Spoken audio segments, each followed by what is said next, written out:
আসসালামু আলাইকুম প্রিয় ভিউয়ার্স, আজকে আপনাদের মাঝে নতুন একটি ভিডিও নিয়ে এসেছি। আদা রোপণ পদ্ধতি এবং বস্তায় কতটুকু আদা দিবেন তার উপরে ভিডিও থাকবে। সম্পূর্ণ ভিডিওটি না টেনে দেখতে থাকুন।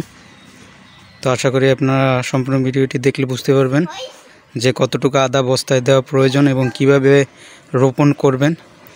তো ভিউয়ার্স দেখুন, এখানে আমি বস্তা প্রতি 2-3টা করে বীজ দিছি, মানে 40 থেকে 50 গ্রামের মতো।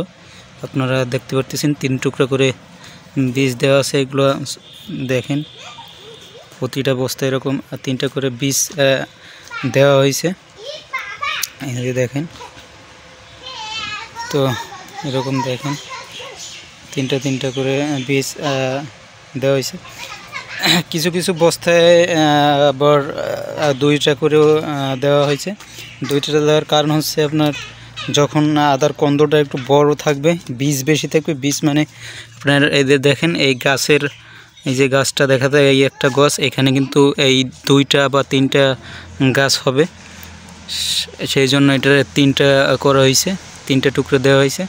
তো এভাবে যেগুলো গাছের পরিমাণ কম, সেক্ষেত্রে 3 টুকরো করে দিছি। এভাবে 3 টুকরো করে দিছি। আর কিছু বস্তায় দেখেন, আমি দেখাই, কিছু বস্তায় আবার 2 টুকরো করে দিছি। 2 টুকরাই 50 থেকে 60 গ্রামের মতো। সেটা হচ্ছে এই সাইডে, এখানে আমার পুরো প্রজেক্টটা এখানে এই সাইডের এই সাইডে। তো দেখেন, এটা হচ্ছে বাড়ি 2 জাতের আদা রোপণ করা হয়েছে। এই সাইডটায় রোপণ করা হবে ইন্ডিয়ান কেরালার আদা, এই যে এই সাইডটায়। আর এই থেকে এই সাইডটা হয়েছে বাড়ি 2, যেটা এতে আপনাদের দেখাই।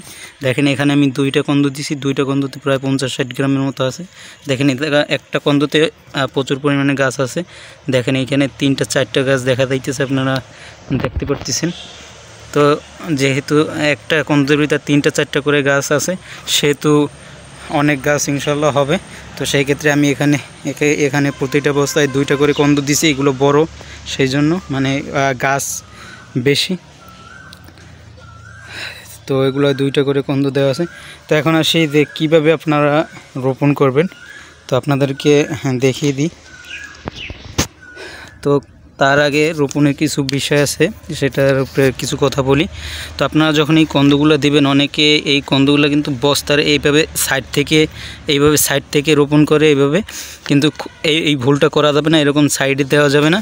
তাহলে যখন এই গাছগুলো বড় হবে, এই বস্তার মনে করেন যখন গাছগুলো ছড়াই যাবে, এই আদা এই বাইরে চলে আসবে, বস্তা চিরে যাবে। তো এই ভুল করা যাবে না কখনই। এই ভুলটা আমি গেছে বছর করছি, তো সেই জন্য আপনাদেরকে সাবধান করে দিতেছি যাতে এই ভুল আর কেউ না করে। তো আপনারা কন্দটা এই মাছ বরাবর দিবেন। একসাথে এভাবে দিলেও সমস্যা নেই, এভাবে দিলেও সমস্যা নেই। এই সাইডের গাছগুলো বাড়বে, এই গাছগুলো বাড়বে আরেক সাইডে, ঠিক আছে। কিন্তু আপনারা এই সাইডে দেওয়া যাবে না, তাহলে গাছগুলো এইগুলোর জিনিস চাইপে ধরবে, গাছগুলো তেমন একটা বড় হবে না, আদার কন্দটা বের হবে না। তো আপনারা এভাবে রোপণ করবেন, মানে হচ্ছে এইভাবে। দেখেন, আমি বুঝাই দিতেছি। এই দেখেন, 4 সাইডে জায়গা আছে, মাঝখানে কন্দটা দিবেন। এখন আসেন কিভাবে দিবেন কন্দটা। আপনারা অনেকে আছে যে কন্দটা আমি আপনাদেরকে একবারে ক্লিয়ার বুঝাই দিই যাতে আপনার বুঝতে সুবিধা হয়। অনেকে আছে কন্দটা এভাবে দিয়ে রাখে, এভাবে রাখে, কিন্তু এভাবে দিবেন না। এভাবে দিলে হয় কি, সমস্যা নাই, কিন্তু দিলে হয় কি যে কন্দটা বের হইতে, মানে গাছটা বের হইতে অনেক সময় লাগে। এখানে 2 সপ্তাহ সময় বের হয়ে যায় তাড়াতাড়ি, কিন্তু এটা দেখা যায় 3 সপ্তাহ 4 সপ্তাহ সময় লেগে যায়। সেক্ষেত্রে আপনারা কি করবেন, কন্দটা গাছটা যখন এভাবে থাকবে, কন্দটা এইভাবে দিবেন। কন্দ এভাবে শুইয়ে দিবেন না, তাইলে গাছটা বড় হইতে অনেক সময় লাগবে। এভাবে দিবেন না, এইভাবে খারাপ হইলে দিবেন। এই যে গাছ যখন উপরের দিকে আসবে, তখন এইভাবে দিবেন, জাস্ট এইভাবে দিয়ে, তারপরে মাটি দিয়ে, এভাবে হালকা মাটি দিয়ে, এভাবে মাটিটা দিয়ে একবারে সুন্দর করে এভাবে করে দিবেন, যাতে গাছটা এভাবে মাটির নিচে থাকে। বেশি মাটি দিবেন না, তাহলে গাছ বেরোইতে প্রচণ্ড সময় লাগবে। দেখা যায় 3 সপ্তাহ 4 সপ্তাহ সময় লাগবে। তো আপনারা ঠিক এভাবে করবেন। দেখেন, একটা আমার রোপণ করা হয়ে গেছে সাইডে, এই যে সাইডে আর একটা দিয়ে দিতেছি, এই যে দেখেন। তো আমার এই কন্দটা এইভাবে দিতে হবে গাছগুলো সুন্দর করে বের হওয়ার জন্য। ঠিক এভাবে গাছগুলো উপরের দিকে যাতে থাকে, দেখেন কন্দগুলো কিন্তু উপরের দিকে। তো আপনারা এভাবে দিয়ে সুন্দর করে এভাবে মাটি দিয়ে দিবেন। এই তো মাটি দেওয়া কমপ্লিট। রোপণ প্রক্রিয়া আসলে এভাবে করলে সঠিকভাবে হবে ইনশাল্লাহ। তো তারপরে পানি আপনারা জার দিয়ে পানি দিয়ে দিবেন, সেচ দিয়ে দেবেন, তাহলেই হয়ে যাবে। তো আপনারা এভাবে প্রতিটা বস্তা এভাবে করা হবে। তো আপনারা দেখানোর সুবিধার্থে আমি একটা করে দেখালাম। তো চলেন আর একটা করে দেখাই দিই যাতে আপনাদের সুবিধা হয়। যে দেখেন এতে কন্দগুলো দেখেন এভাবে দিবেন। আগে করবেন দেখে একটু মাটি সরিয়ে নেবেন। এই যে এভাবে কন্দগুলো যাতে এভাবে খাড়া থাকে, এভাবে শুইয়ে দেবেন। আবার বলতেছি এভাবে দিবেন না, এভাবে দিলে গাছ বেরোইতে অনেক সময় লাগবে। এইভাবে দেখেন খাড়া করে, বিষয়টা আপনারা ক্লিয়ার বুঝতে পারছেন। এই দেখেন এভাবে দিয়ে মাটি দিয়ে ঢেকে দেবেন। আর সাইডেও দিবেন না, বস্তার সাইডে দেবেন, মাঝ বরাবর দিবেন, সেক্ষেত্রে গাছ সুন্দর হবে।